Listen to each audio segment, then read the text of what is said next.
Well, that was just rotten luck. I was just about finished. Let me go back over here. All right, so we were talking about DE being 6. So DE is 6 right here. Then all of BC would be double that, would be 12. So there's a half double relationship. Pause me and finish up note card 144. Yes, I want you to draw that picture. Yes. So I'm going to clear off these things before I copy it back over to the notes. All right. Now here's another example. I just want to, it's not for you to do a note card on.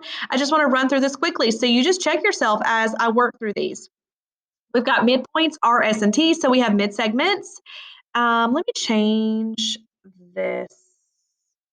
Oh, let me see here. Let me go here to bigger size. Let's do this. Yes, yes. Okay. So RK is 3. This is 3. KS is 4. And it also tells me JK is perpendicular to KL. Well, that's interesting. That's an extra piece of information that we don't always need to know, but okay, that's 90 degrees. Find the length of RS. Oh, I see why they're doing that. RS. So what I have going on here, let me change this to yellow and it's highlighter. What I have right here is a right triangle because they're telling me that that angle K is 90 degrees. So I do the Pythagorean theorem and it would be 3 squared plus 4 squared equals x squared or c squared. And guys, you would get 25 equals x squared and you get x is 5. So we get RS is 5. So they were really trying to trick us there. That's the Pythagorean triple, 3, 4, 5. Okay. Now, it wants me to find the length of JK. Well, if I know that R is a midpoint, then I know that J to R is also 3. So all of JK, all of it would be 6. And it wants the length of RT. Well, if I know that S is a midpoint, right here, S, then I know that this is 4 as well. And all of KL would be 8. And so RT would be 4. And it wants me to find the perimeter of triangle JKL. So all the way around here. So yeah, I already know that this is 6. I'm going to erase this. That's why watching the video is so important. All right, now all of this right here is 8.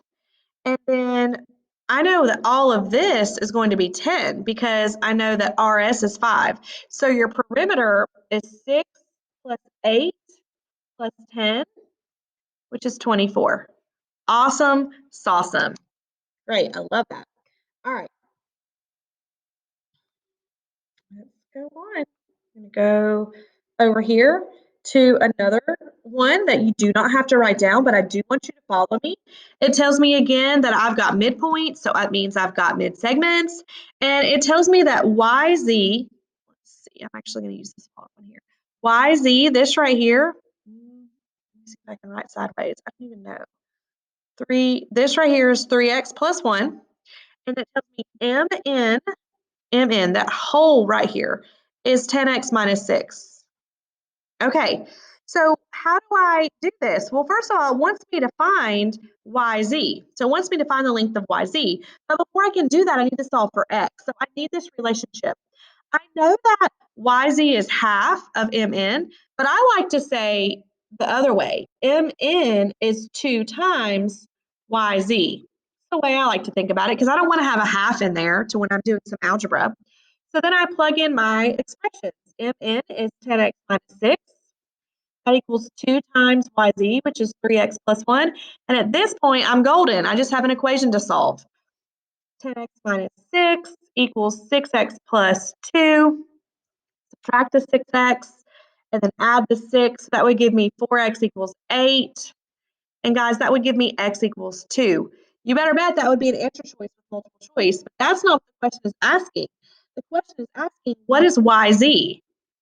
Well, YZ's expression is 3x plus 1. So now I plug in the 2 into the x spot, and I get that YZ is 7. Well, isn't that fantastic?